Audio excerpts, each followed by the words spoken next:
Hi guys, Santino Marella here. You see, I'm friends with Glenn and Chris, and they put together this podcast. Oh, son of my god! It's called The Wrestling Connection. It's fantastic. You have to check it out. It's for people like you, it's for people like me, it's for people in the quarantine, that are it's the times for the quarantine, because they're in quarantine times. I'm quarantimes, you're quarantimes, that's something in common, and this podcast also brings things together. The people together that share the passion of professional wrestling like no one else. Thank you, Glenn. Thank you, Chris. You're a real son of a guns.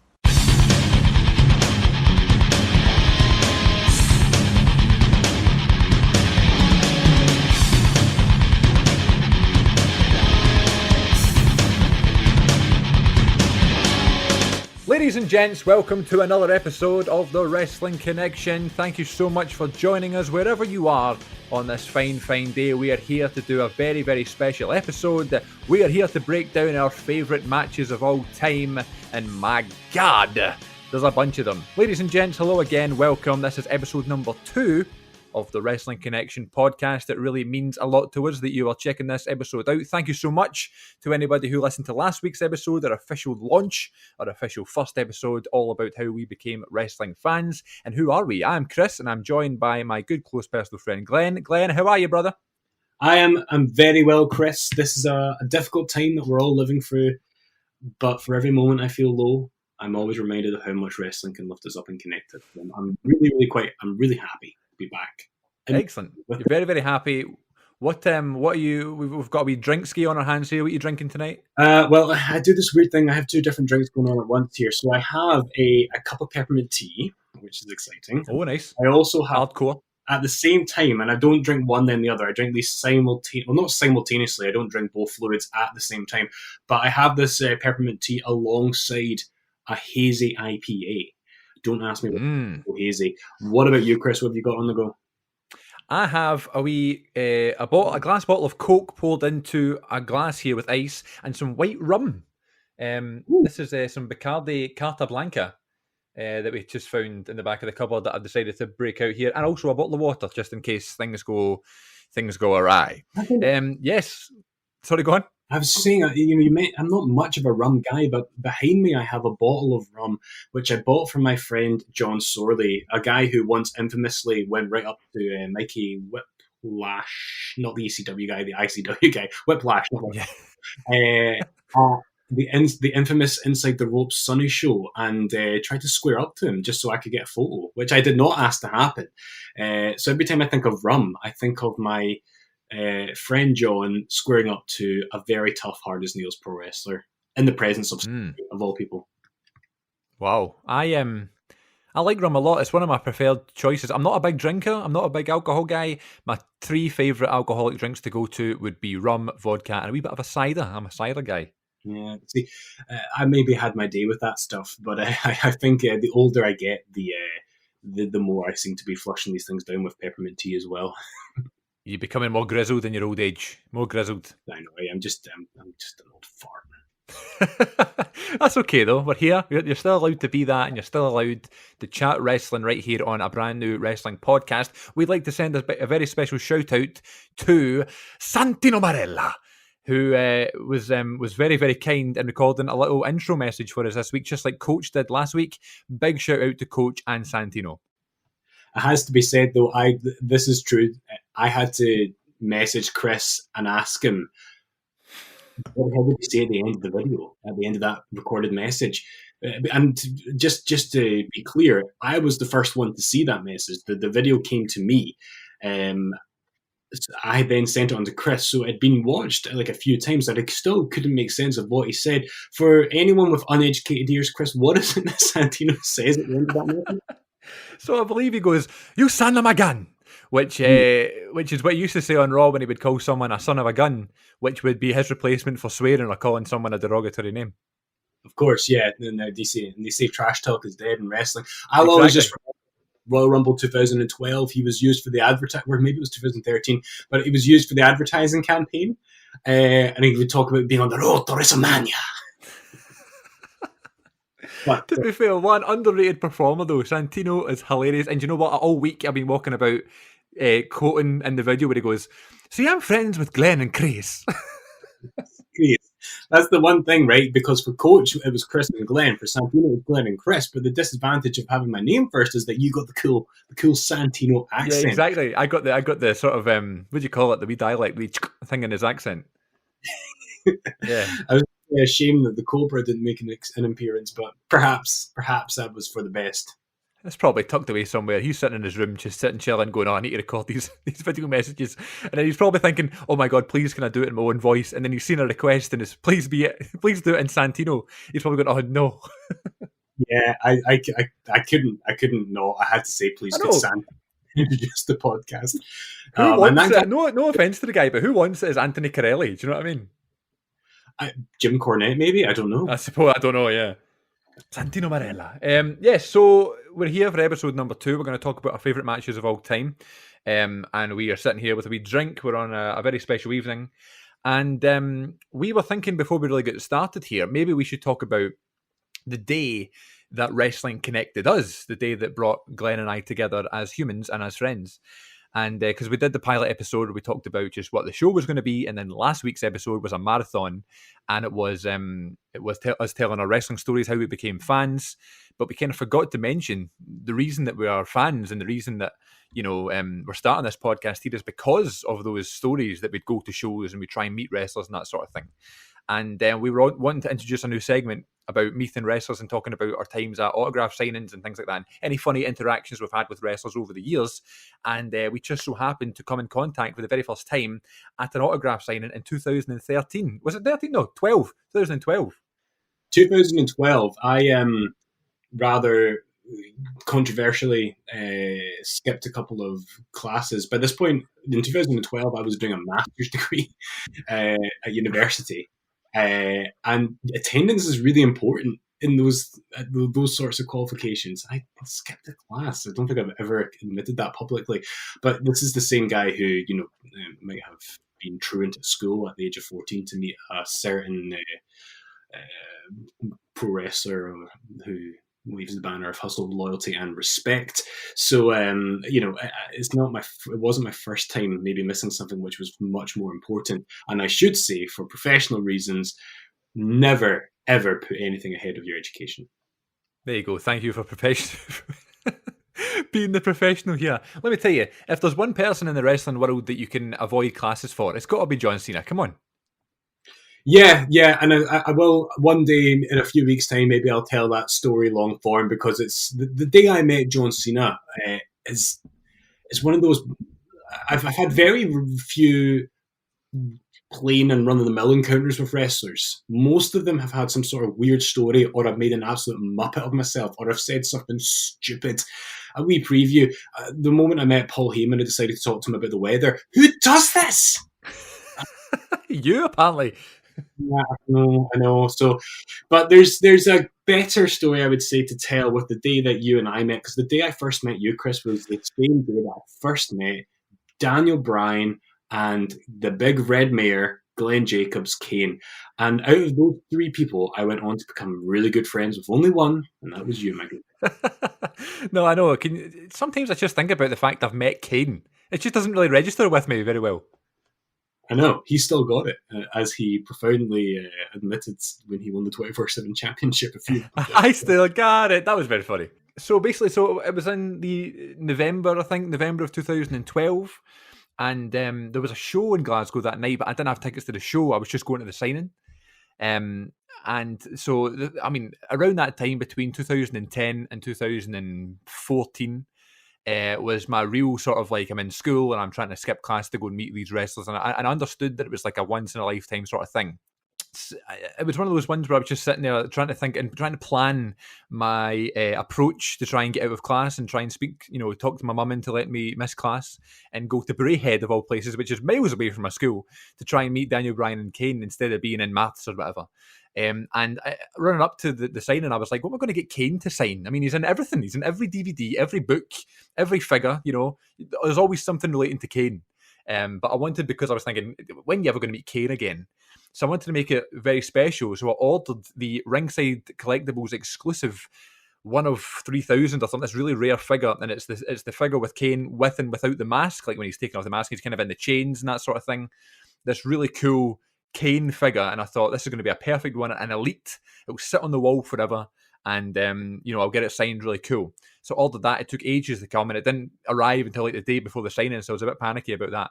And it also had a basic Mattel Daniel Bryan figure that I thought, get that one signed and set them side by side on my wall. One Daniel Bryan autograph and one Kane autograph collectively. Team Hell No. And that's what I got signed. And both of them look excellent. And they both signed in gold, which I thought was really cool. Now, as I recall, we were all part of, I don't know if we were admired or a group that was disdained, but there was always the same people that would show up really early to these things. And I remember signings. Yeah. Now, Kane and Daniel Bryan weren't supposed to be at the Braehead Arena. It was A1 Comics, wasn't it? And yeah.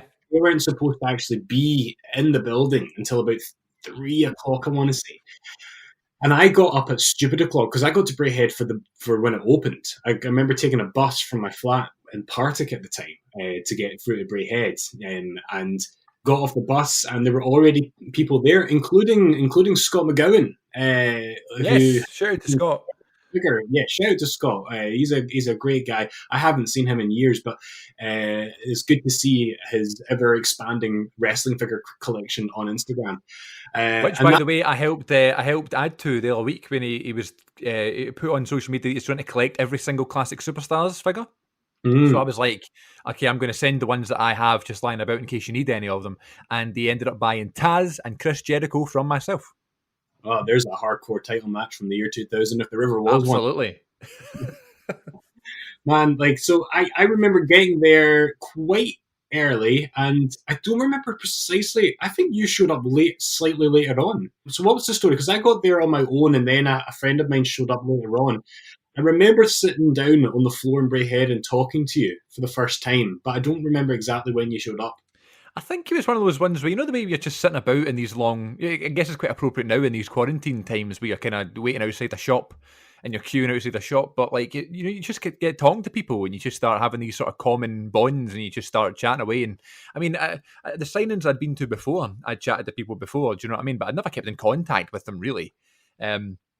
I remember speaking to one guy before this one about The Walking Dead, and he was like, I don't even know how it happened, but he just like approached us and was like, "Do you guys watch The Walking Dead?" And I was like, "Yeah." And he was like, "See if they kill Daryl, I'm going to boycott the show." I was like, "Okay." I've stopped watching The Walking Dead these days, but I hope to God that Daryl's still alive so that the guy didn't boycott. But this one, I just like the setup of Braehead though, because they had those kind of barriers outside the shop, and we were all kind of propped up, and we both knew, and I mean, I say both, me and you, but we were both with other people. We knew we were going to be there for a while, so you just kind of try and make the most of the day, really, and just try and speak to anybody. We just started chatting about, I don't know, the show later on tonight, and what your favourite thing about wrestling. I don't know, I really don't remember, but we did just get chatting out the blue and just ended up, I don't know, clicking, I don't know if that's the word, but we just started chatting for ages. Yeah, and then after those moments always help pass the time. They say it's a very British thing to queue, but the reason I like queuing at these things, whether it be a concert or a wrestling thing, and invariably for me it's a wrestling thing, is that you always have something in common with people in the same queue as you, so you can start talking to people, and this was a great example of that. I remember the time kind of clicked on, and I brought with me a couple of magazines, including the only copy of Power Slam magazine, which I still have. And like I was saying last week, I so profoundly regret not keeping my old Power Slams, but I still have the one that Kane signed that day, and a magazine that Daniel Bryan signed, which he was on the cover of as well, like an old like a WWE magazine before that closed its doors. One of the slightly awkward things that happened to me that day was that I was wearing a Daniel Bryan t-shirt, but it was a bootleg t-shirt. It was not an official WWE product. This was nice, of course. Yeah, it was a gift from my ex who had it printed for me, not for that occasion, but just because I'd really become a huge Daniel Bryan fan. I'd always been familiar with him thanks to Power Slam, covering the Indies for all these years. But that was, just a few months removed from the real takeover of the Yes movement. And that's when I really, really got into Bryan. And people maybe don't look back at that year in wrestling fondly, but I loved it. I loved Punk and Bryan being at the top of their game, being world champions. Absolutely. Points. So I was wearing this Daniel Bryan t-shirt. And so there's always that moment when you first see them, when they first come into your line of view at a signing, isn't there? Yes. That and like even just a few months, like when I not the last time I saw you, but the time before that, when we were at the Inside the Ropes Grilling JR show, I had that again. There's always a butterfly moment. You're in the queue and you're queuing, and when you first get a glimpse of the person you're waiting to see, that time it was JR, and on this occasion we're discussing now, of course, it was Daniel Bryan and Kane, and the first thing you think of was, A, Kane is massive, and B, it's still weird seeing him in like a jumper and jeans but still wearing his mask. That's what I loved about it. He was just wearing like an old shirt, but still he had his hair like in a bun. Yeah. So we get to the queue, and I can't remember who was on what side. So I don't remember if you met Kane first. I think we met Kane first. I'm sure. Oh, I don't know. I think you're probably right. Yeah, Kane was first. But I mean, they were right next to each other. So, like I say, most of my encounters with wrestling is part of my anxious disposition. I always make an absolute fool of myself or say something stupid. Like I said, there have been very few encounters with wrestlers where I've walked away going, yeah, that went well. Yep. So Kane takes the power and he saves it. And I say, hi, Kane. And what I wanted to say was, you used to give me nightmares, but it came out with, you give me nightmares, as in... For the record, folks, at this point, I was a 21-year-old man at this time, So I say, hi, Kane, 21-year-old man. But remember, this came out the mouth of a little 6-year-old boy that would be adorable, and you'd make time for the kid if you were the wrestler. 21-year-old, 6 foot, whatever, you give me nightmares. And he said nothing. He ignored me. Brilliant. Moved on to Daniel Bryan. So already I'm in a flustered state of, Glenn, you absolute social disaster. You should not be allowed out, let alone hear people that you idolize. So there we go. You go from one of these iconic names of wrestling, one of these people who would be on the Attitude Era Mount Rushmore, and you move on to one of the most highly regarded technical wrestlers of all time. And I'm wearing a bootleg t-shirt, and he clocks it, and he's staring at it. And so I'm looking at Daniel Bryan, and he's holding my magazine in one hand, a pen in the other, and he's just looking at my t-shirt. I didn't know what to say. I'm not fully recovered from the whole Kane Give Me Nightmares episode. And I said to him, oh, this is homemade. And he just went, sign my magazine, and that was it. So one of my brilliant social disaster encounters with well-known professional wrestlers. How did it go for you? I was thinking about my flashback there. Did we not meet up after the signing and you told me that story and I was howling then as well? I think you did. My day didn't get any less strange beyond that. But before I elaborate, when you tell me about what it was like for you in that moment meeting Daniel Bryan and Kane. So in terms of my interaction with Kane and Daniel Bryan, I was talking about I had these individual figures I wanted to get them signed, which is always a nightmare when you're carrying it. Like when you're going to go up to the table and you're trying to hold both figures in your hands. Not as easy as magazines, I don't imagine. Not at all. You were ahead of the curve. You thought about what's the word? The practicality of getting something signed. I don't know. So I walk up to the table and I shake their hands or whatever. And remember, there was like this real strict rule that you weren't allowed to take any pictures because it was Kane. Yeah, that was so weird because that wasn't really the norm at that time. I had pictures and videos of everybody because obviously that was like peak, or maybe not peak, but like I was really into YouTube at the time and I was uploading all these things on YouTube and I was thinking this is going to be perfect footage for the video. Yeah. But there was just no cameras whatsoever because it's Kane. I was like, fair enough. So I walk in and I put my Elite figure in front of Kane and I just said, Kane, when's the next Inferno match? And Kane looked at Daniel Bryan, took his time, signed my figure, looked at me, dead in the eye with his mask on and just went, "Hopefully never," and passed on. And which is ironic because a matter of months later at SummerSlam, he ended up having one against Bray Wyatt, which I thought was really funny. I was like, that's Brilliant. probably my influence. Yeah, And then absolutely. Daniel Bryan, again, just went and laughed at Kane's thing, signed my thing, and that was it. Didn't say anything. Beautiful. Which is good because obviously Daniel Bryan is always known for being like this really quiet, nice kind of guy.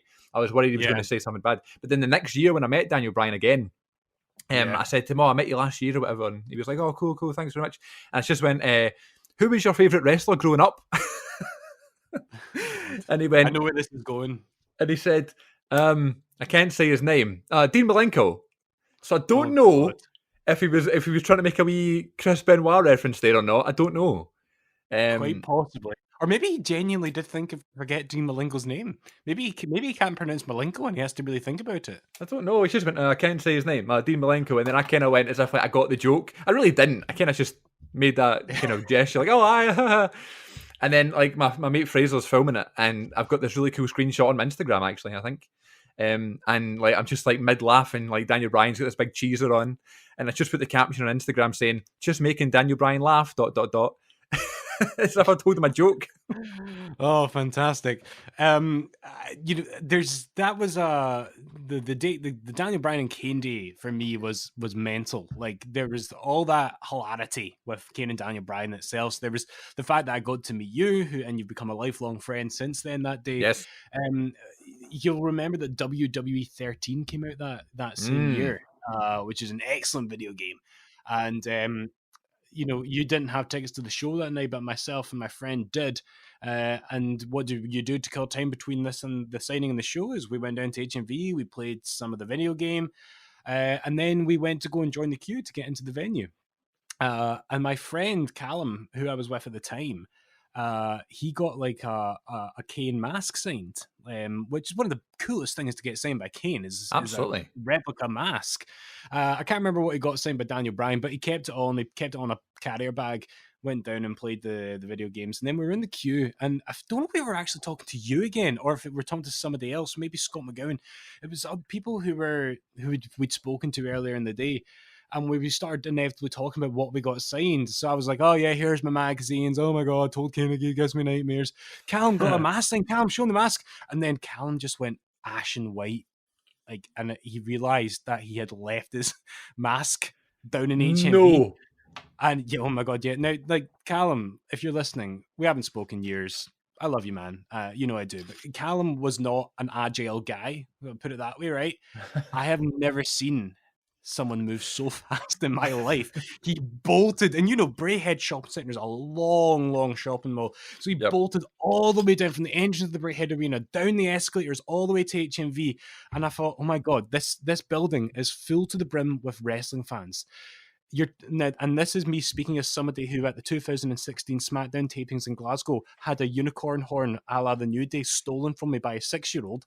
That's right. I forgot about that. Yeah. So, like, I thought, these wrestling fans, like, there's no chance. If you're a wrestling fan going to the show and you've missed the signing, and you go to HMV and you find a signed Kane replica mask, there's no way. Like that, I said, there's no chance that he's getting it back. But sure enough, about 15 minutes later, Callum shows up and there he's got the stuff. It's been left right next to the PlayStation 3s. Exactly where he'd left it about an hour beforehand. Incredible scenes. You're just sitting there in the queue waiting, and you just see your pal walking up wearing the mask. Yeah, I'm never losing this bad boy again. He's still wearing it today. I will leave this part of the podcast. I'm sure we should press on, but I will say, like, in weeks to come, we'll talk about memories of live events. That's another thing that we have lots of good stories from. So I will just leave with this tease. That's the same night that Callum got into a verbal argument with CM Punk. Oh dear. So that story I will dangle, and we'll hopefully return to that at some point in the future. Glenn and I have literally bonded over live wrestling almost more than anything. So that's going to be a lot of fun. So cool. Great story meeting Kane and Daniel Bryan. One of my favourite sort of sign-in memories. Also, just address that we had a little bit of an audio issue at the start there. Hopefully we're sounding nice and crystal clear now on both our ends. So apologies for the first 17 minutes or so. But it was still, listen, if you love us, you love wrestling, you fight through the pain, and we're here together. And, to quote Gene Snitsky, it wasn't my fault, although actually it was entirely my fault. It's not at all. Yeah. Listen, I'm the one pressuring you into doing this against your will, so it's fine. I'm tied up right now, folks. So if you could send for help, that'd be great, because I'm worried I'm going to be left like Paul Bearer in a fridge. Yes, and then Edge is going to come and sellotape your mouth. Anyway, Jesus, tell me then, after this past week, we're now, officially into the podcasting world. We have an episode out and everything. This is episode number 2. What have you been watching this week in the wrestling world? Wrestling-wise, apart from, catching up with the various clips from Raws and SmackDowns and Performance Center and AEW and things like that, I've been continuing my kind of marathon run from 2000 onwards. I'm currently on 2002, and today I finished Backlash 2002. Oh, yes. And boy, that's a bit of a come down from the euphoria of WrestleMania 18, but it is not an all-out rubbish show. There are some real gems which I will get into. But Backlash 2002, of course, headlined by Triple H versus Hulk Hogan, which has not aged as well as I remembered it. Yeah. But for considering Hogan, Hogan was in his late 40s at that point. He's about the same age AJ Styles is now. That's mental to think, isn't it? Absolutely mental. It's crazy. And I love the thinking about the booking of that pay-per-view. Triple H is like, man, I just won the world title and I want to go on this big run. And Hogan just goes, that doesn't work for me, brother. Yeah, it's not how Terry does business. So that match, it's funny to think, because you'd think it would have been a surefire bet for the WWE at that time. Rock and Hogan was not a technical classic, but it's one of the best wrestling matches of all time. For Absolutely. the various reasons that we spelled out last week about wrestling being more than just the moves. It's the story, it's the characters, it's the audience, which we so sorely miss right now. And, so you'd think Triple H Hogan, but the crowd wasn't really that hot for it, for reasons that I will get into with my match recommendation later on. But that's what I've been watching this week, Chris, is Backlash 2002. What about yourself? I have had a very busy week in terms of watching wrestling. I'll try and break it down as quickly as possible. By the way, Edge versus Angle from Backlash 02. What an underrated match that is. That is my recommendation, Chris. Oh, man. Sorry. Never mind.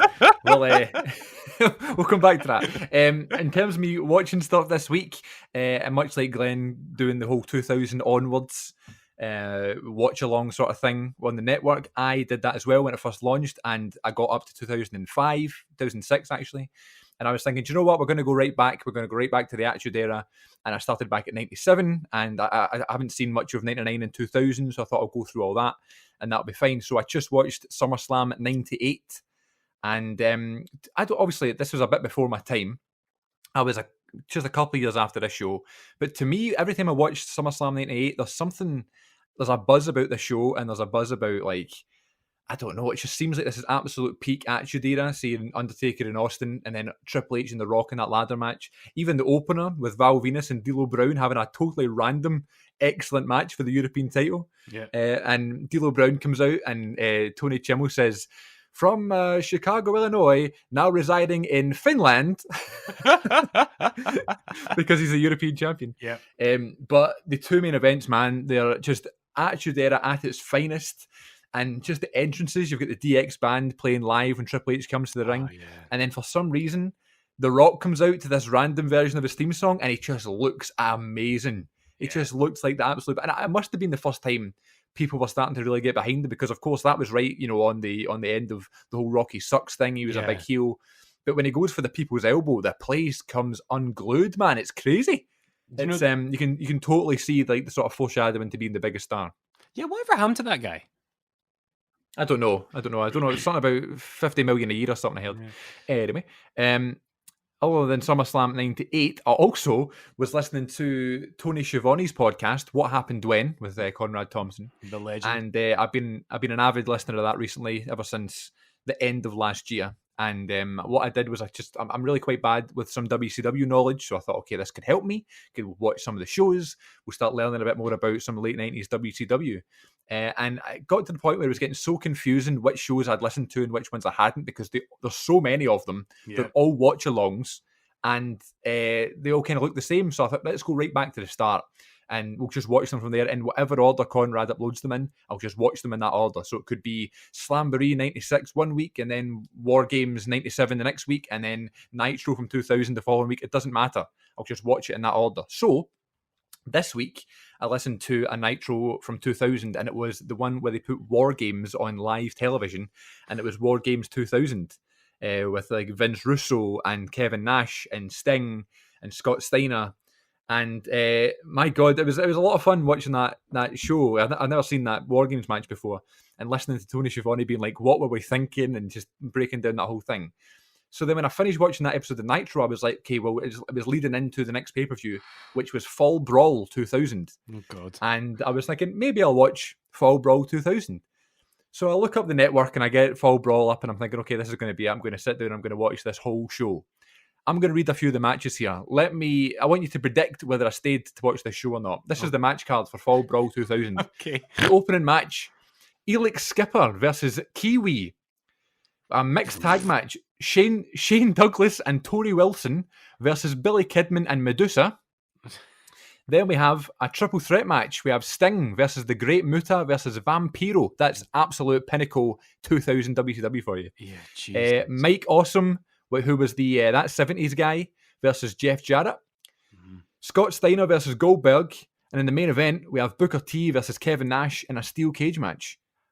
What do you think? Did I watch the show or not? I'm going to say you most likely... Well, I would... No, okay, I'm going to rephrase this. I think most people wouldn't. I think you probably did, but... No, I never watched the show. Okay, but I did watch the opener between Elix Skipper and Kiwi, and I was like, Kiwi, interesting performer. So that was a lot of fun. I just kind of clicked on the show and I was like, okay, let's see some WCW 2000. Maybe I will go back to it. It's in my continue watching, but for some reason, when I think back to my childhood, WCW 2000 kind of stands out. So that was my watching this week anyway. You're a brave soul. I've stayed away from a lot of WCW from that era. Just you running through that match card as a reminder that, you know, Joker TNA Sting was not the worst point of Sting's career. Not at all. It was a very interesting era in WCW. So I listen. It's because I don't know much about it, and it kind of bugs me. I know so much about WWE and current stuff. But in terms of ECW, I'm a little bit better, but WCW I'm quite fuzzy on, so I'm trying to educate myself in the best way I know how.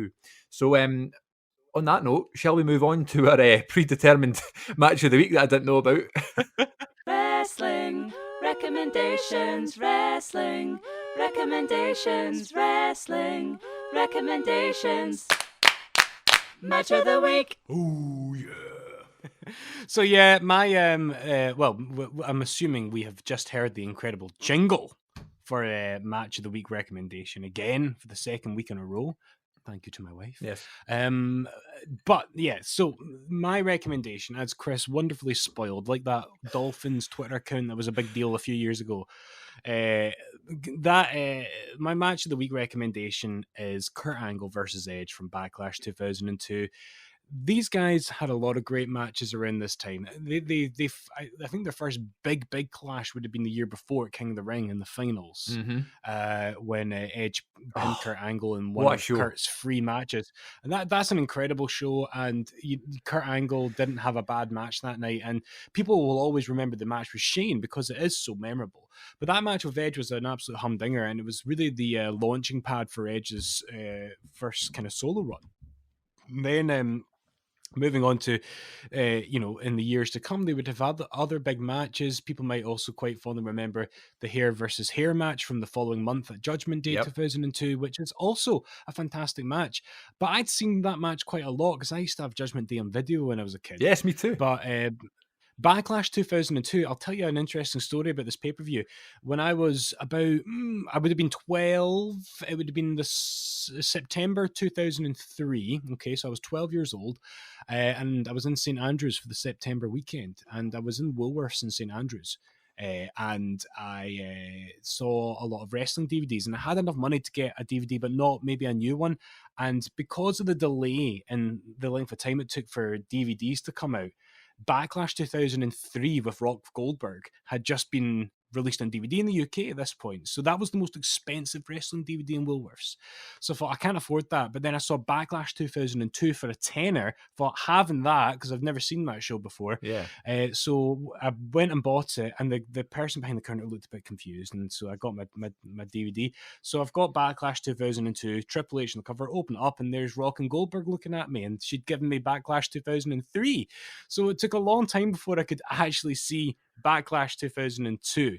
To this day, I still owe Woolworths about 15 quid. That's crazy. Off the back of that. I know, it's mental. So this match, to go back to where I digressed from, Kurt Angle versus Edge, is the match of the night by far. Oh, it's a screamer. Billy Kidman and Tajiri at the beginning of the match is great as well, but this is excellent. I think it's the best match they had, at least the best of the matches they had, which I've seen. Soon, of course, I'll be rewatching their hair versus hair match, Judgment Day, so maybe I'll change my mind. And maybe this just stands out because it's not a brilliant show, but it's an excellent match. It's just the crowd are so into it. It's no bloody wonder they were kind of exhausted by Triple H and Hogan. A great story, and you really, even looking back at it now, 18 years later, you really do still feel the excitement that the audience must have felt for Edge as an up-and-comer going up against Angle, who was an established main eventer at this point and had held the world title a couple of times at this point. And here was Edge getting... the Edge wins this match, as far as I can recall. Which, this is terrible, it's my recommendation. I can't remember who wins. Doesn't matter. Yeah, go watch it. Yeah. Yeah, but Edge certainly holds his own, and it was the first time that he'd really done this. Because by this point he'd been solo for about 6 or 7 months since breaking away from Christian, and this was him really, really starting to hang with the big boys. Now this is now post-draft split, so he's really kind of seen as on par with Kurt Angle and a few of the other guys. And interestingly, on Raw at this time, they were trying to do the same thing with Bradshaw. He was hanging with Stone Cold and The Undertaker and the NWO, but Bradshaw's main event run didn't come for a couple more years. But Edge seemingly was there at this point. So please do yourselves a favor. Edge, Angle, Backlash 2002. But if you're buying it on DVD and Woolworths, make sure you look at the disc before you play it. I always consider Backlash 2002 to be the official end of the Attitude Era because it is the last show that looks like that. I don't know if you understand what I mean, but there's a difference between a WWF show and a WWE show, and I don't know if it's just a wee bit of a sort of polish. I don't know, but there is such a difference, and you can tell by the way it's shot. Like Vengeance 02, Judgment Day 02, King of the Ring 02, that's all WWE. But Backlash and WrestleMania and No Way Out are 100% Attitude Era. Yeah, no, I totally get it. Whereas I do totally get behind why people thematically would see WrestleMania 17 or the Invasion as the end of the Attitude Era. I can totally see that in terms of, the kind of, I suppose, the feel of the product, but the aesthetic of the product, certainly I can get behind that. I spoke last week at length about how that change kind of helped me as a young guy. And I was really aware of that. Something about the symmetry of the WWE logo compared to the roughness and the asymmetry of the WWF logo. That might be it. Has something to do with it, I think. But yeah, I totally get behind what you're saying. Cool. Great recommendation. I second that. I've not seen it in a long time, but because of the rules here on the Wrestling Connection, if Glenn recommends me a match, I will go watch it, so you guys can go watch it as well. On the WWE Network, I'm sure it's on YouTube and Daily Motion and things like that. Definitely worth your 20 minutes. This week. It is an absolute screamer. Good choice. Yeah. Before we go any further, Chris, bathroom break. Yeah. Go for it. Thank you. Sorry. All right, ladies and gents, it is now time for... What I'm thankful for in wrestling this week. Oh, yeah. Yes, ladies and gents, what I am thankful for in wrestling this week. It is my turn to be thankful on this fine day. It's not near Thanksgiving, but it's Thanksgiving every week here on the Wrestling Connection. I am thankful, and I think you'll agree with me here, everybody listening, and you, Glenn, sir. Mm-hmm. I am thankful for wrestling music videos, my friend. Oh, God. Wrestling music videos are an intricate part of not only the wrestling product and the thing you watch and you consume for the storyline, but is an integral part of the viewing experience, in my opinion. I'm talking about Titantrons, I'm talking about build-up packages, end-of-show recaps, and the one and only WWF Desired videos from the early 2000s. I don't know what it is about these music videos, but for some reason they stick with me no matter what era, who it's for, what the songs use. And I think they're really fun one of the really fun things about these music videos is that not only does it introduce you to a new character that's coming into the wrestling show, but also can introduce you to new bands and new artists and new music that you've never heard before. Like I mentioned last week on our How We Became Wrestling Fans episode that you can find now on all podcasting outlets, that when I was a kind of casual wrestling fan, I would just kind of watch whatever I could. But then when they did the Creed videos in kind of late 2001, and they did sort of like, it was My Sacrifice, and they did one for Stone Cold, and they did one for The Undertaker, and they did one for Jericho, and then Triple H came back the next month, and it was a U2 song called Beautiful Day. These music videos not only touched you, but they're like, it makes you so excited for whatever it is they're showing. You know, it could be anybody. There was a fucking Kurt Angle one with Coldplay. Really? And I do not remember that one. It was Clocks by Coldplay. And it's a Kurt Angle, when Kurt Angle would come back from his neck surgery in like 2003. It's like I distinctly remember every single time I hear Clocks, I see Kurt Angle, running up the stairs in that WrestleMania 20 opening package. But things like that, and even just like the openings to the pay-per-views, they're so important. And like the WrestleMania ones always put so much pressure on. I'm like, oh my God, we need a good opening music video for WrestleMania. And there always is. The production for WWE and AEW in particular these days are incredible, but something about these music videos just hit home. Yeah. And I've got a very, very quick story before I move on.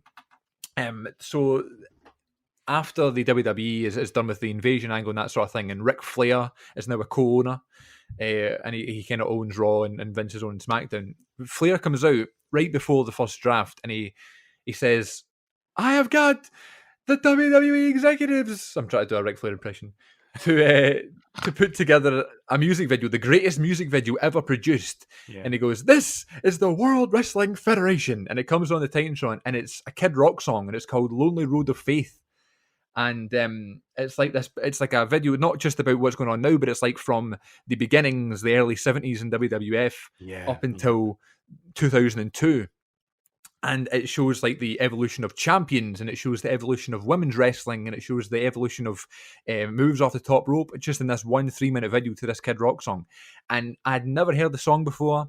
Obviously, I know Kid Rock and stuff, and I knew this video existed, but it wasn't until about a year ago, and I saw this video on YouTube, and I was like, oh my God, if I was this age or a bit younger, and this video came on Raw the now, I would be in tears. It's so well put together. It's incredible, and I would encourage people to try and find it like on YouTube, because the network version of it doesn't have the Kid Rock song for rights reasons, so you need to find the original.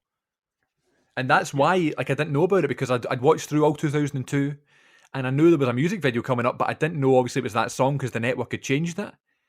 So when you see it put together to this song, it's beautiful, and that is why my thankful for suggestion this week is music videos, because I feel like this could be one you could talk about forever, but Absolutely. we could even do a whole episode on it. But in terms of a good music video to promote a wrestler, to introduce a new storyline, and just to recap a show, it's one of the most effective things in my opinion. I think that's an incredible thing to put forward for this segment. Like, right now with the lockdown and with quarantine and not being able to see the people you care about, I find myself getting emotional about a lot of things that maybe otherwise wouldn't now. All I'm going to say is that, see, if I were to sit and watch the opening video for WrestleMania 17 right now, I would probably be in floods of tears. That's how sentimental I am right now. That's just that, even goosebumps thinking about it. Just, they've never topped that in my view. But here's the thing: why is that a thing? Why are these opening videos so emotional, and how do they give you chills? It's so real, but I don't understand it. It's because they're time capsules. I mean, it takes you. It's, on a raw, objective level, it's an emotive text. It's an emotive work of art. These video packages. But then the content of it is important as well. And for me, it does a lot of things. It's that message of the WrestleMania 17 opener is basically the theme of this podcast. It's wrestling connecting people of all creeds, colors, from all over the world. And for me, that's what I love about it, is the commonality that it preaches in a world which is all too often defined by discrimination and prejudice. I just got goosebumps thinking about Classic Freddie Blassie at the end when he goes, "A celebration of life." I just get chills. Just got it as Oh, they're well. so And the sad. people dance. Oh, Jesus. It's an incredible video. Folks, this is not my segment this week, but go and watch that as well. Do yourself a favor. A wee hidden one is, well, it's not even hidden. The opener for, I think, WrestleMania 20, I think, and you just hear the footsteps and Vince comes into the spotlight. Yeah. 20 And years like they ago, show this. one man. Yeah, one man had a vision. Yeah. Began right. here. And they do this like this music video of whatever that's coming up, and it's like videos of Benoit, Michaels, and Triple H, and then it ends with Vince and Shane holding Shane's baby. You just expect him Oh, to man. say, and I'm entering Jack McMahon into the Royal. I don't know if the kid's called Jack or not, but you know. So yeah, Oh, that man. kid whose debut was at WrestleMania 20, not at WrestleMania 32, as some people might have you believe. So Yeah, exactly. Oh yeah, of course. yeah, I because saw they that. danced down the aisle with him. Yeah, that was a great moment too. Oh I yeah, love that opening video to WrestleMania 32. I don't know if you remember it, but it's like this mad rap song. It's amazing. It can be anything, but these wrestling music videos, we have got an emotion talking about them. They're a special breed, and I can't explain how much they mean to us wrestling fans. The most recent one I can think of, NXT did one to a Slipknot song last year called "We Are Not Your Kind." right. And it was brilliant as well. So yeah, wrestling music videos, man, the best. Let's segue from there into the main topic of today's episode, as we again have blabbered on for so long. But that's the Predictably. beauty of a podcast. We are going to now chat briefly about our Right. favourite WWE matches of all time. All time. And I thought this was going to be a lot easier than it was to put together. How were you in terms of collaborating a list of your favourite matches? For me, it got easier when I stopped putting too much pressure on myself, because if you really wanted to make a definitive top 10 list and put it in any kind of order, then I think it would be very difficult. But when I said to myself, I'm not going to make it a top 10, I'm just going to write down matches that I know I love, that I always go back to, that made it easier. So I'd be hard pressed, with maybe one exception, to say if any of these are my all-time favorite, or even if I have a one favorite. But these are the Yeah. ones that would be my Desert Island Discs. These are the ones I would come back to if I had no option. Oh, that's a great phrase there. Desert Island Discs. You know, it's the name of a radio show on BBC. Oh, I didn't know that. Oh, that's Yeah. very excellent. Well done. Yeah. Oh, no, do you know what? It's not a radio show on BBC. I coined that phrase. You can have it. There you go. Thank you. Have you altered them? Have you put numbers to these? No. Some Yeah, came me to neither. mind sooner than others. I just made a list that is kind of in no particular order, over a few different sittings. So it gives me the opportunity to kind of bounce off what you say, and hopefully vice versa. If you were to hold a gun to my head and say, before I shoot you, you have to tell me your favourite wrestling match of all time, I would say TLC 2. Thoughts? I knew that yours was TLC too, and it's on my list as well.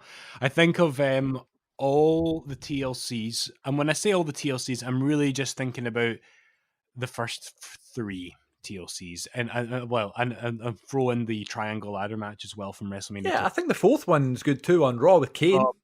Yeah, that's one I've actually never watched the whole way through. I'll be getting there soon though. Yeah, of course. So, but when I think of TLC, I mean, everyone of a certain generation will be going straight to the kind of golden era of TLC, which was the Innovators. You could really take it as far back to No Mercy in '99 with Edge and Christian versus the Hardys and the ladder match, and then the Hardys and the Dudleys at Royal Rumble 2000 and the tables match, and that then led to the Triangle Ladder match, etc. And so here we are, a year later with TLC 2. I think they had really perfected that kind of match by TLC 2. Absolutely. And I'm sure you've got your own reasons for why it's the best of them. And for me, I love it because it's got the best story to it. It's got a revolving cast of characters. I mean, you brought this to the table, so you tell me what you love about this match. Well, not only is it a nostalgia kick for me, because it's like probably the first time I ever said that this is my favourite match. You know what I mean? You always remember your favourite first movie or your favourite first song. My favourite first match was TLC 2, and I kind of mentioned last week how I had this custom DVD made for me. This was the first match on that custom DVD. I remember watching the Best of 2001 video from back in the day, and I was so frustrated with WWE and the production team that this wasn't number one. Number one ended up being the 3 Stages of Hell match from No Way Out 2001 between Austin and Triple H. But anyway, Great match, but not better than TLC 2. Should we just say for context as well, Chris, that for anyone who doesn't know, and probably isn't anyone, but the TLC 2 is the Hardys, the Dudleys, Edge and Christian in a tables, ladders, and chair match at WrestleMania 17 on April 1st, 2001, just for clarity. In front of 67,925 fans. Boom, off the top of my head. There we go. Dude, that's how you know you're a wrestling fan. And God that's when you know you've got a favourite show. God bless the recently departed Howard Finkel, who every time you see that figure, I hear it in his voice, 67,000. What an absolute guy. What a guy.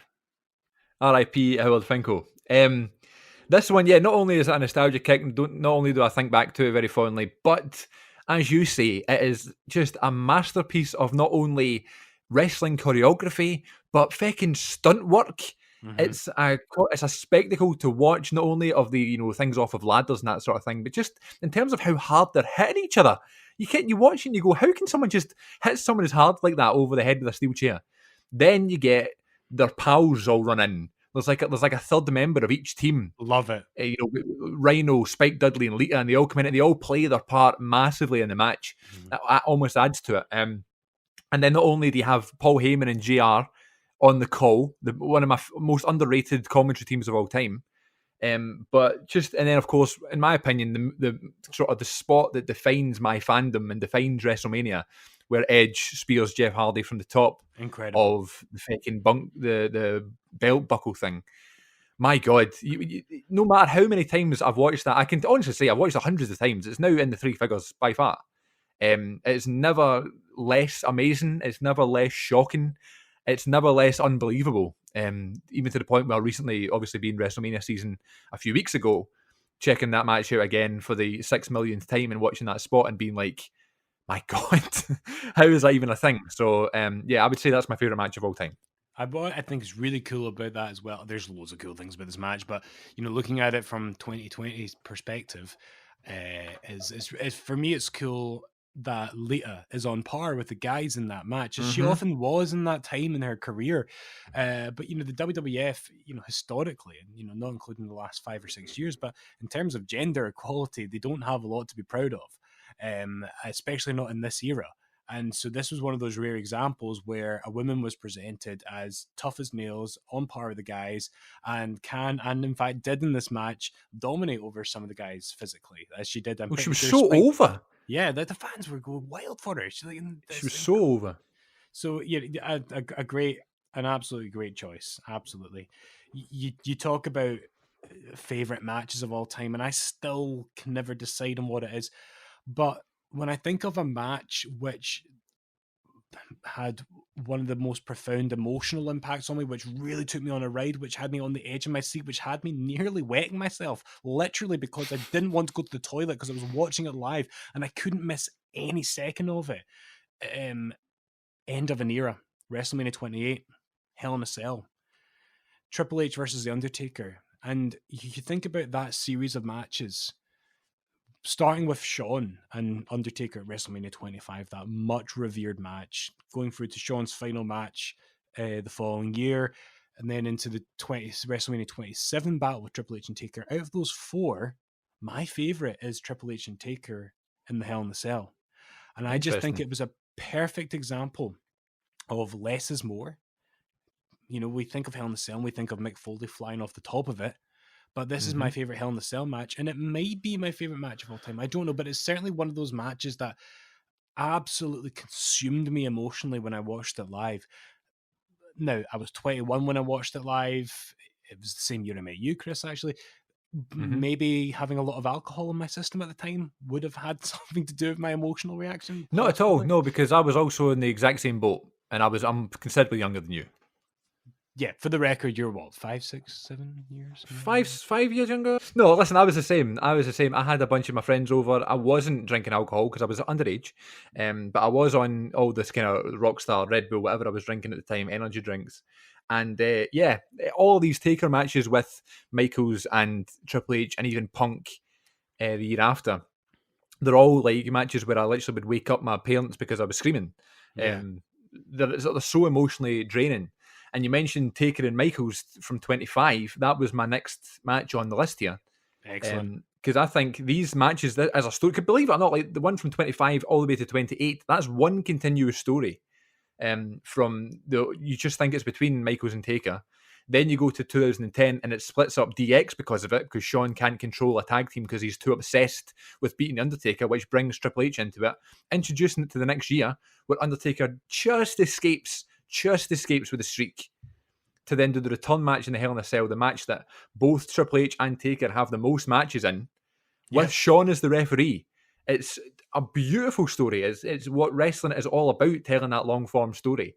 And I think it's a great pick. It's an unbelievable match. I will say though, I don't really like the 27 one. Do you know what? When I think of Triple H and Taker at WrestleMania, I think of WrestleMania 17, not 27. Absolutely. But 27 on the whole is not a really good. It's not a great WrestleMania. There's not a lot. No, it's not a good show at all. I think fondly of when it comes back to that. I think we would be remiss, Chris, if we were to talk about great WrestleMania matches. I know we're not limiting this to WrestleMania, but if we didn't mention, I'm sorry, I love you. Do you know, this past WrestleMania, when I watched this match again between Ric Flair and Shawn Michaels from 24, I said out loud, there was no one in the room, I said out loud, this is one of my favourite matches of all time. It's one of those great examples of a story. Like, if you don't have the two best wrestlers in the world, which actually you do in this match, but they're both not. Well, Shawn's probably at his prime. My point is, it's maybe not either of their best matches, technically speaking, but the story's incredible. The performances are outstanding, and the crowd is incredible. So it might not be your Meltzer 5-star, but I'll be damned if it isn't one of the best matches of all time, because it's a story. It's why we like wrestling, because we like being taken away from the troubles of our ordinary lives, and we love to be, absorbed into this world of larger than life characters. And this is a classic. The old Yeller analogy is fantastic for this match. It's absolutely outstanding. One of my least favorite things in the world regarding anything is spoilers. Yeah, I hate spoilers. I will never read a spoiler. If you tell me a spoiler, you're dead to me. I give my kids demerits for spoiling books and movies that we're doing. So spoilers, I hate spoilers, no matter what it is, whether it be films or books or wrestling. However, I will make an argument to say that the fact that everybody knew this was Ric Flair's last match adds to this match. Yeah, absolutely. Nobody really cared about the result. All we cared about was the execution. Absolutely. And I've never been the biggest Flair guy because he's just before my time. And everybody goes through that. You're told that Ric Flair's the greatest wrestler of all time, but I never saw Ric Flair in this prime. I don't know that. You know what I mean? Yeah. But when you watch this match, you know exactly what everybody's talking about, because not only is he so good, but you can see how into it he is, and you can see how passionate he gets about it.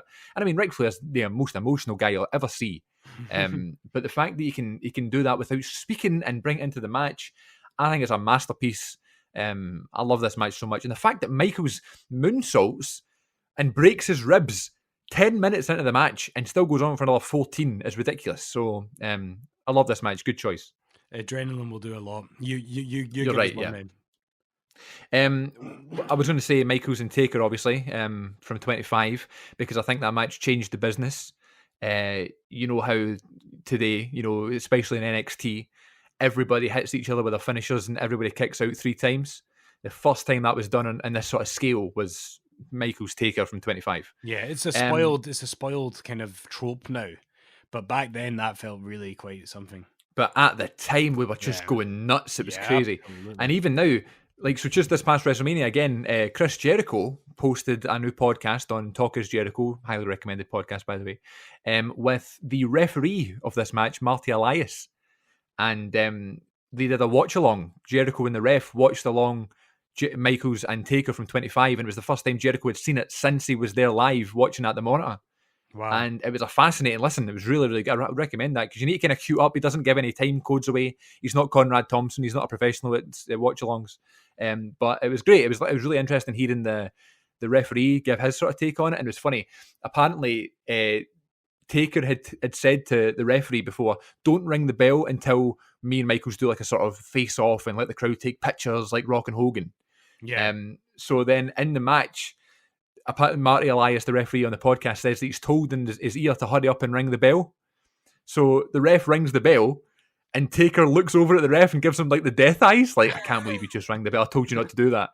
But you know the way you would never notice that unless you didn't know it, you know? Of course, yeah.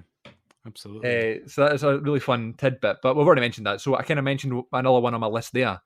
Rock, Hogan, Icon versus Icon, WrestleMania 18. You mentioned it earlier on. It's not the best in-ring match. You know, there's no headlock. I think there's a headlock. There's no, you know, double wrist locks. There's nothing. It's just one of the greatest pro wrestling matches of all time for all the reasons we talked about last week. It is a masterpiece of storytelling and crowd work and professionalism, and two big stars who couldn't be more over, having just a ball in the middle of the ring in front of 80,000 people. It's just a pleasure to watch every single time. Yeah, and the crowd makes that as just as big a participant in that match. You know, that crowd gets so loud. It's like they get bigger and bigger as Hulk is hulking up. You know, it seems to run in conjunction with that. So it's that's on my list as well. Rock and Hogan. Of course, I've just rewatched it recently, going through all the 2002 stuff, and it doesn't get old. It really doesn't. And there's that moment you were saying earlier about, you know, Backlash 2002 being the end of the Attitude Era, but there's a moment in that match where the crowd, which had been slowly starting to boo The Rock over Hogan, slowly, and then a Rocky Sucks full throttle chant breaks out, which hadn't happened since, you know, 98, back in the time when you were talking about SummerSlam. And I think there's a close-up of The Rock's face where he looks wide-eyed and he's breathing because he's exhausted. And he's hearing Rocky Sucks for the first time. And this is a guy who had been on fire for years at this point and had been so popular and so over, and, you know, had the Midas touch, could you turn anything to gold. And then next to Hogan, he gets this chant thrown at him. And for me, there's a part of the Attitude Era that dies at that moment. And that's not to say that is a bad moment, but it is a great moment. But I think there's a real transitional moment for the business then, because at that point I feel like The Rock kind of, maybe if something in his soul said, you know what, I might try being an actor, you know. I'm out of here.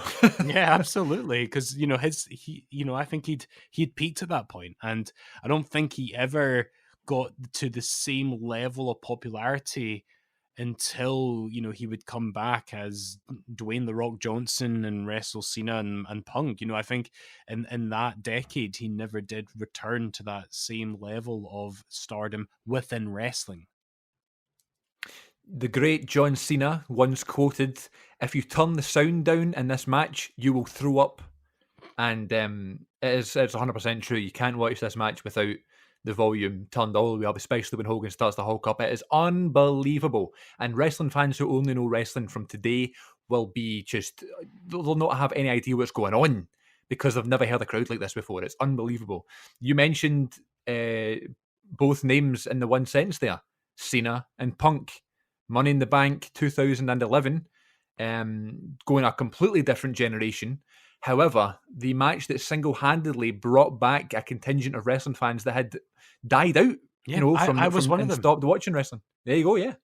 Yeah, the Summer of Punk, you know, that combined with The Rock coming back that same year really brought me back into wrestling, and I've never stopped since. And, you know, that match is, you know, it deserves the 5 stars. It deserves all the praise that it gets. It's got a bit of everything for everyone. It's got the fact that it's a technical masterpiece. It's got an outstanding story behind it. And it's got one of the best crowds in the history of live My wrestling. God, red hot crowd. My God.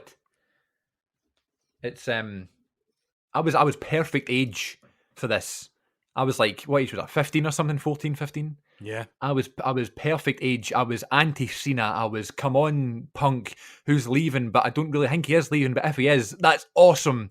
I couldn't get my head around this shoot promo he did, and my God, like, we'd never seen anything like this, because for so long, WWE have really embraced this now, but for so long, there was so many rules about WWE. You just don't mention this, you don't say this, you don't do this. And for some reason, in that storyline over that summer, all of those rules were kind of turned upside down for the first time ever. And fans like me at that perfect smarky age, I was just like, this is just perfect. This is the best.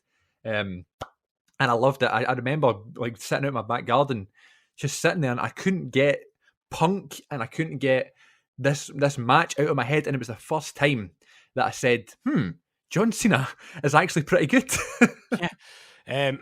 Right, okay. I'm conscious of time, so maybe we should only do one more reach. I don't know. You're the timekeeper here. You're the Mark Eaton of this whole thing, right? We'll Mark Eaton, I'll throw you a beer in a minute. No, it's okay. Peppermint tea if you got one, that'd be good. Okay. So you talk about that being the match that made you like Cena. I have a match on my list that takes me back to when I was that age, when I was 15, and I was anti-Cena. I went very quickly from loving Cena when I met him at 14 to hating him when I was 15, which was cool, you know? And the one match that has that element of Rock and Hogan where you need the crowd to really appreciate it. But I know exactly what you're going to say here. You know where I'm going with this. Where am I going with this? You tell me. One Night Stand 06. Absolutely. Ron RVD and John Cena, One Night Stand 06. Those One Night Stand shows were always excellent. And that match, like when that match was first announced, I remember at the age of 15 rolling my eyes and thinking, oh, why are you doing this? You know, it's bad enough that in One Night Stand 2005, Steve Austin came out to his WWE music. You know, this can't happen. This isn't ECW. But then it was perfect. The crowd, the toilet paper, the throwing of the t-shirt back, the noise, the fact, and that's what made me a John Cena fan. And I've remained a John Cena fan to this day because that match showed that, do you know what? He's still resolute, the same guy. He is booed out the building, but he is tough and he's resilient. And don't get me wrong, I was still over the moon that RVD won that match. But that made me a John Cena fan that night. We're talking about the age thing again, though. I was perfect age for John Cena at this point. I loved Cena, you know, and I had the top and I had the fake hat, you know, but it was like the tennis hat. They had like your hair stuck up the top of it. I'd wear that all the time. I was a big Cena guy. Cena, Batista, Ray, Jeff Hardy, they were my guys. Yeah. And watching that, I loved RVD too, though, so I wasn't too disappointed. But my God, seeing this match, I think the novelty of ECW that age was so fun. You know, it didn't really matter about the crowd reaction, but now watching it, I don't think I can count on one hand the amount of times you've had a hostile crowd like that, you know? Yeah. Where you're thinking, literally, they could be scared for their lives, you know? It's a really brutal one, but it's a great match. I love that one as well. Another one, you want to talk about brutal crowds and crowds not cheering who you think they're going to cheer, and it end up adding to the drama of the match a whole generation later. But again, one of my favourite matches of all time is Brock Lesnar versus Roman Reigns from WrestleMania 31. Of course, in San Diego? Santa Clara, like California kind of place. Yeah. I've always been a big Reigns guy, and I'll tell you what, I've got this philosophy. I know we're short on time. We'll go another 9 minutes. So yeah, Reigns, I've always been a big Reigns fan, and I've got this sort of philosophy when it comes to me being a fan of a wrestler. And there just needs to be one moment in a wrestler's career where I'm totally in, I'm totally hooked. And once you've got me for life, right? And that's why I tend to like most wrestlers. You know, I don't really dislike many people or like roll my eyes when someone comes on the screen. A few people, but not lots of folk, you know. I'm very generous when it comes to people because there's so many great matches from so many great performers. They wouldn't get there unless they were great, you know. Yeah. And the first time that I fell in love with Reigns was the Royal Rumble of 2014 when Batista won. Of course. And it came down to Batista and Reigns, and like I loved Ambrose and I loved Rollins, you know, from the Shield. But because he was the Shield, I was automatically for Reigns. Yeah. You know? And there was here in the crowd. You're about to mention it. You know, people forget that there was a huge Roman Reigns chant just in the closing moments of that match. They were just so behind it, and if they'd went with it there, obviously it kind of came out of nowhere. Like they were expecting people to cheer Batista, which blows my mind. Seeing those match cards that were predicted for WrestleMania 30 and seeing that it was Batista versus Orton blows my mind. Yeah, who was thinking that? Even Dave Batista, who I'm a fan of, didn't predict that he would be cheered. I don't think, you know. Yeah, exactly. And but you're absolutely right. Those same fans who would go on to boo Reigns out the building the following year, Yeah, when he won. were cheering him, wanted him to win in those closing moments. If not Daniel Bryan, then let it be Reigns. Yeah. And then full circle, he wins the Rumble the next year and he comes back. And by this point, I'm so into Reigns now, you know. And then he has this match with Lesnar. And it's not your stereotypical Lesnar match, although there are heavy strikes and there are heavy suplexes. But it's just a different vibe, this match. Yeah. And I've used this match to show non-wrestling fans what wrestling is, because it's so physical. There's such a story. You can tell that the strikes and the blood is all real. And then the drama at the end with Rollins cashing in. My God, the electricity in the building. I was shaking when I went to bed that night because I just couldn't. I was so excited for what happened, not only because of the cash in, because I was a Rollins guy, but also because the match was so good. The whole show was great. Nobody expected that show to be good. And it ended up being amazing and one of my favourite WrestleManias ever. Yeah, I love that. I think this match is is criminally underrated. Yeah, no, I would say that's I mean, people love the ladder match from that show. Triple H and Sting's really fun as well. But like that for me is the match of that night. I love that show. I love that match for the reasons you've outlined. The timing of the Reigns Lesnar portion of it is perfect. Like the sequencing and the length of time that it goes is just top notch. And they had you on the edge of the seat because it was only within the year, you know, prior to that, because prior to that, Lesnar bet the streak.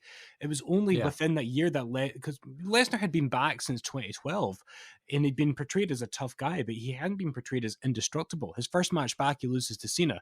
He then beats Triple H, but then loses to Triple H, but then beats Triple H again. So, like, you know, he didn't have the kind of indestructible air about him that he would then get post streak.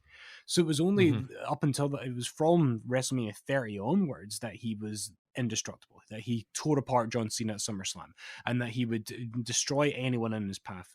So it was really interesting to see how they would go about this. How would Reigns be the one to dethrone him, or, you know, would Lesnar continue his path to destruction? And then to have Seth Rollins come out of left field after losing to Randy Orton earlier in the night was just that great final cherry on the cake moment to make that a real WrestleMania moment. Excellent choice. Absolutely. Excellent choice. Just because of time constraints, why don't we just read out a list of any other matches that we were going to talk about, but we couldn't get to them because of time? Cool. I will quick fire through the ones that I've got that we didn't talk about. Maybe some other time we'll get to discuss them. So we can definitely do a part 2. Yeah, for sure. So I've got Undertaker Edge, WrestleMania 24. I've got Brett and Owen in the cage match at SummerSlam 94. Nice. I've got Sasha and Bayley's first takeover match when Bayley beat Sasha for the first time. Yeah. Oh, not the Iron Man match, but the one before that. Wrestling at its finest. Absolutely. I've got the 6-man tag from ECW, Barely Legal, 97. The Japanese wrestlers, incredible match. Eddie Guerrero, Rey Mysterio at Halloween Havoc, 1997, outstanding. I've got Triple H versus Shawn Michaels from that episode of Raw in 2003, where Shawn wins, but they do the dusty finish, and Eric Bischoff reverses the result. I've often felt that was their best match, better than SummerSlam 02. You know, those guys had a lot of good matches. That was always my favorite. I've got Rock and Austin at 17 and 19, and I've got Vince and Shane at WrestleMania 17.